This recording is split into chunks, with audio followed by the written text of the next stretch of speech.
Hi all, welcome back to my channel princess Aadya's world. ఇవాళైతే మా ఆద్యకి హెయిర్ కటింగ్ చేయిస్తున్నానండి. హెయిర్ కటింగ్ ఎందుకంటే మా పాపకి స్కూల్లో యాన్యువల్ డే ఫంక్షన్ ఉంది. అయితే హెయిర్ కటింగ్ చేయిద్దామని తీసుకొచ్చాను.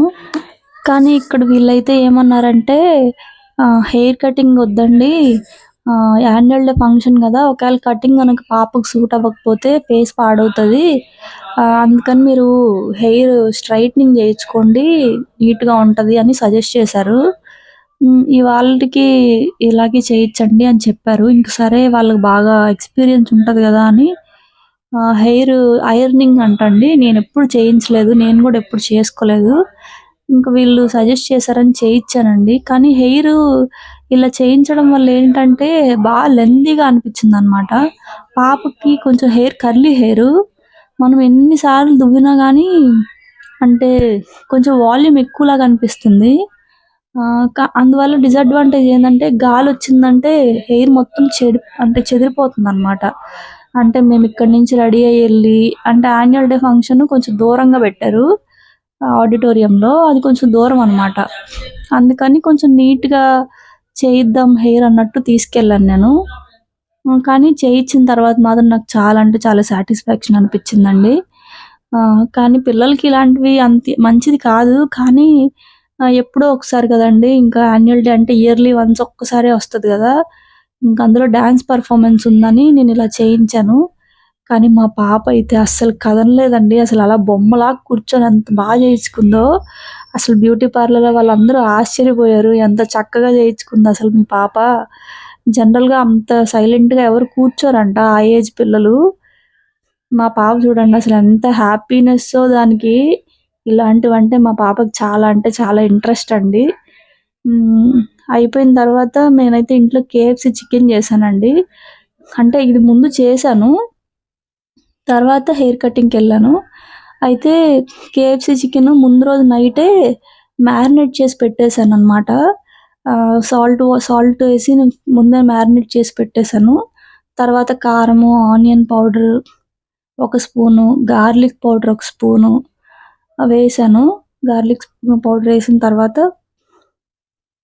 ఇంకా పాప్రికా అని చెప్పి పెరి పెరి మసాలా అని చెప్పి అది కూడా ఒక స్పూన్ వేసానండి. నేను జనరల్గా జింజర్ గార్లిక్ పేస్ట్ కానీ ధనియాల పొడి అవన్నీ వేయలేదన్నమాట. జనరల్గా వేసే మసాలాస్ ఏవి వేయలేదండి.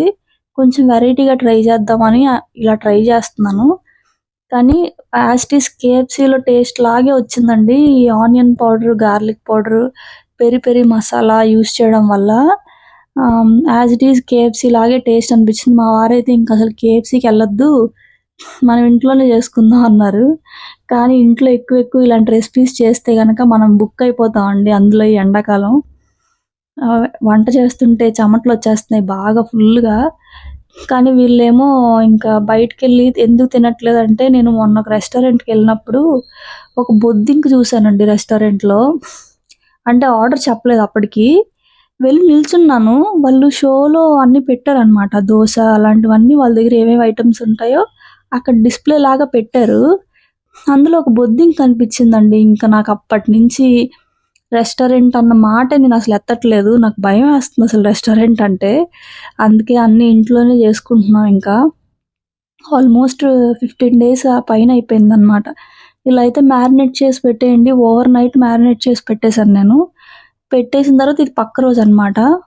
పక్క రోజు మైదా పిండి, కొంచెం కార్న్ఫ్లోర్ తీసుకోండి, ఒక్క 2 స్పూన్లు కార్న్ఫ్లోర్, మిగిలినంతా మైదా పిండి, గార్లిక్ పౌడర్, ఆనియన్ పౌడర్, కారము, సాల్ట్ వేసేసి కలిపేసాను అనమాట. మీ దగ్గర కనుక ఆనియన్ పౌడర్, గార్లిక్ పౌడర్ లేకపోతే మీరు జింజర్ గార్లిక్ పేస్ట్ వేసుకోవచ్చు, నార్మల్ స్పైసెస్ కూడా వేసుకోవచ్చు. కాకపోతే కొంచెం టేస్ట్ తేడా ఉంటుంది అంతే, మీకు అంత ఎక్కువ టేస్ట్ ఏం డిఫరెన్స్ రాదండి. కొంచెం స్లైట్ డిఫరెన్స్ అయితే ఉంటుంది. నేను అలా కూడా ట్రై చేశాను చాలాసార్లు. కాకపోతే ఇలా onion powder, garlic powder, peri peri masala వేయడం వల్ల ఏంటంటే మనకి బయట ఫ్లేవర్స్ లాగా అనిపిస్తుంది అంతే. మనం నార్మల్గా రెగ్యులర్గా మనం వేసుకునే మసాలాస్ చేసుకుంటే కూడా బాగుంటుంది. కాకపోతే మనకి అంటే మన ఫ్లేవర్స్ లాగా ఉంటాయి అంతే, కొంచెం స్లైట్ డిఫరెన్స్ ఉంటుంది, ఎక్కువ డిఫరెన్స్ ఉండదు. కానీ ఇలా ఒకసారి ట్రై చేయండి. మనకు ఆన్‌లైన్‌లో అన్నీ దొరుకుతున్నాయి. గార్లిక్ పౌడర్ గానీ, ఆనియన్ పౌడర్ గానీ అన్నీ రీజనబులేనండి. అన్నీ రూ. 99 అలా. రీజనబుల్‌గానే ఉన్నాయి. ఈ 2 పౌడర్స్ ఉంటే గనక చేసేసుకోవచ్చు చాలా ఈజీగా. ఇలా చేసిన తర్వాత కోల్డ్ వాటర్ అండి. ఇవి ఐస్ వాటరు. ఐస్ వాటర్‌లో డిప్ చేసి మళ్ళీ కోట్ చేసుకోవాలనమాట. 2 టైమ్స్ కోట్ చేసుకోవాలి. ఇంక అన్నీ ఇలాగే చేసి పెట్టేసుకోండి పక్కన. బ్యాచెస్ కింద డివైడ్ చేసుకోండి. ఫస్ట్ బ్యాచ్, సెకండ్ బ్యాచ్ అలా అంటే ఒక బ్యాచ్‌కి 4, 5 పీసెస్ అలాగా ఫ్రై చేసుకోండి. అంటే ఎక్కువ సేపు ఇలా పెడితే మైదా పిండి ఏమవుద్దంటే చికెన్‌కి మళ్ళీ అంటుకుపోయిద్ది. సో, మీరేం చేస్తారంటే ఇలా చేసిన వెంటనే డీప్ ఫ్రై చేసేసుకోండి. 4, 5 పీసెస్ అవ్వగానే బ్యాచెస్ కింద చేసుకొని డీప్ ఫ్రై చేసుకోండి. దీనివల్ల ఏంటంటే మీకు క్రంచీగా ఉంటుందనమాట. మీరు గనుక ఇలా చేసి ఒక 1 అవర్ అలా వదిలేస్తే మీకు అంత క్రిస్పీనెస్ రాదు. మైదా పిండి చికెన్‌కి అంటుకుపోతుందనమాట. మీరు ఇలాగ అప్పటికప్పుడు సెకండ్ కోటింగ్ మాత్రం అప్పటికప్పుడు ఇస్తే గనక మీకు చికెన్ బాగా క్రిస్పీగా ఉంటుంది. లో టు మీడియం ఫ్లేమ్‌లో బాగా ఫ్రై చేసుకోండి. ఇలా గోల్డెన్ కలర్ రావాలనమాట. చూసారు గదా! మన చికెన్ అయిపోయిందండి. అసలు నిజంగానండి చెప్తున్నాను గదా! అసలు టేస్ట్ మాత్రం నిజంగా నేను చేశానని గాదు గానీ నాకైతే చాలా నచ్చిందండి. క్రిస్పీగా ఉంది. లోపల చాలా జ్యూసీగా ఉంది. టెండర్‌గా కుక్ అయింది. మీకు టెక్స్చర్ చూస్తే అర్థమవుతుంది అనుకుంటున్నాను నేనైతే. టేస్ట్ కూడా అంతే బావుందండి. ట్రై చేయండి ఖచ్చితంగా. ఇంకెప్పుడు మీరు బయటికెళ్ళి తినరండి. మోస్ట్‌లీ కొంచెం బయట ఫుడ్స్ అవాయిడ్ చేయండి మంచిది. ఇలాగ పెరి పెరి మసాలా చల్లుకున్నానండి. ఇంకా యాజ్ ఇట్ ఈజ్ ఇంక అంటే వాళ్ళు పైన మసాలా చల్లిస్తారు గదా! ఇంక సేమ్ ఇంక అలాగే ఉందండి. మా వారైతే ఇంక మళ్ళీ ఎప్పుడు చేస్తావు అని అడుగుతున్నారు తిన్నప్పటి నుంచి. నిజంగా అంత బావుంది. నాకు గూడా చాలా నచ్చిందండి. అసలు ఒకసారి ట్రై చేయండి ఖచ్చితంగా మీరు కూడా మీరు గనక ట్రై చేసిన తర్వాత ఎలా వచ్చిందో మీరే కమెంట్ చేయండి. టేస్ట్ మాత్రం ఖచ్చితంగా కేఎఫ్‌సీ లాగే వస్తుందండి. ఇలా లెగ్ పీసులు కూడా ఫ్రై చేసేసుకున్నాను. తినేసిన తర్వాత ఇంక మేము ఆద్యది యాన్యువల్ డే ఫంక్షన్‌కి రెడీ అయిపోయామనమాట. రెడీ అయిపోయి ఇంక బయలుదేరుతున్నాము. అంటే అది మేముండే దగ్గర నుంచి ఒక half an hour to 1 hour పడుతుంది ట్రాఫిక్ బట్టి. ఇంక మేము స్టార్ట్ అయిపోయి ఎళ్ళిపోయామనమాట. ఇంకెళ్ళిపోయి ఫంక్షన్ హాల్ అనమాట ఇది. చూడండి ఆడిటోరియం ఎంత పెద్దదో. చాలా స్పేషియస్‌గా ఉందండి. చాలా కంఫర్టబుల్‌గా ఉంది. ఏసీ ఫంక్షన్ హాల్ అవ్వడం వల్ల కొంచెం రిలాక్స్‌డ్‌గా కూర్చున్నాం. 4 అవర్స్ అయినా గూడా విసుగు అనిపించలేదు. చాలా బావుంది. చాలా బాగా ఆర్గనైజ్ చేశారు. ఇక్కడైతే మా ఆద్య డాన్స్ పెర్ఫార్మన్స్ అనమాట. అసలు నేనైతే మొత్తం పాట ఇంక్లూడ్ చేశాను. చూడండి ఎందుకంటే నాకు లైఫ్ లాంగ్ గుర్తుంటుంది గదా! అని జెప్పి నేనెక్కడ కట్ చేయకుండా మొత్తం సాంగ్ మొత్తం యాడ్ చేశానండి.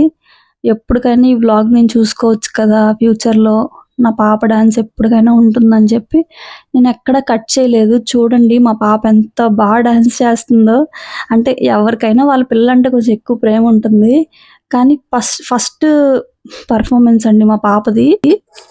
అందుకే ఇంత ఎక్సైట్‌మెంట్ అనమాట. మీరే ఒకసారి చూడండి.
కదండీ ఆద్య ఎలా డాన్స్ పెర్ఫార్మ్ చేసిందో. మీకు కనుక నచ్చినట్టయితే తప్పకుండా నాకు కమెంట్ చేయండి. ఎందుకంటే ఆ కమెంట్ చూసి నేను చాలా అంటే చాలా ప్రౌడ్‌గా ఫీల్ అవుతానండి. అసల మీ కమెంట్స్ అయితే నాకు చాలా అంటే చాలా బూస్టింగ్‌గా అనిపిస్తున్నాయి. మీరు అడిగిన హోమ్ టూర్ కావచ్చు, రెసిపీస్ కావచ్చు, నెక్స్ట్ వ్లాగ్స్‌లో తప్పకుండా వస్తాయండి. ఒక 2, 3 వ్లాగ్స్‌లో తప్పకుండా వస్తాయండి. అవే షూట్ చేస్తున్నానండి. అంటే ప్రాపర్‌గా చేయాలి గదా! అందుకే టైం పడుతుంది కొంచెం. కానీ తప్పకుండా నెక్స్ట్ వ్లాగ్స్ అన్నీ అవే వస్తాయండి. కొంచెం టైం తీసుకుంటున్నాను. ఎందుకంటే నాకు కొత్త కాబట్టి ఎడిటింగ్ అవన్నీ నీట్‌గా నేర్చుకొని చేయడం కోసం కొంచెం టైం తీసుకుంటున్నాను గానీ, మీరడిగినవన్నీ నేను అస్సలు మర్చిపోలేదండి. తప్పకుండా వస్తాయండి అన్నీ. మీకు కనుక మా పాప డాన్స్ పెర్ఫార్మన్స్ నచ్చినట్టయితే తప్పకుండా కమెంట్ జేసి మీ బ్లెస్సింగ్స్ మా పాపకివ్వండి. నేనైతే చాలా అంటే చాలా హ్యాపీ అనమాట. మా పాపని ఇలా చూస్తుంటే నాకైతే చాలా ప్రౌడ్‌గా అనిపిస్తుంది. అసలు అందరితో కలిసిపోతుంది చక్కగా.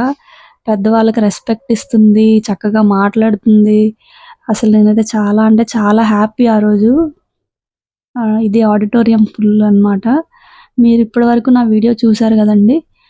నా వీడియో మీకు నచ్చినట్టయితే గనక తప్పకుండా లైక్ చేయండి, షేర్ చేయండి, సబ్స్క్రైబ్ చేసుకోండి.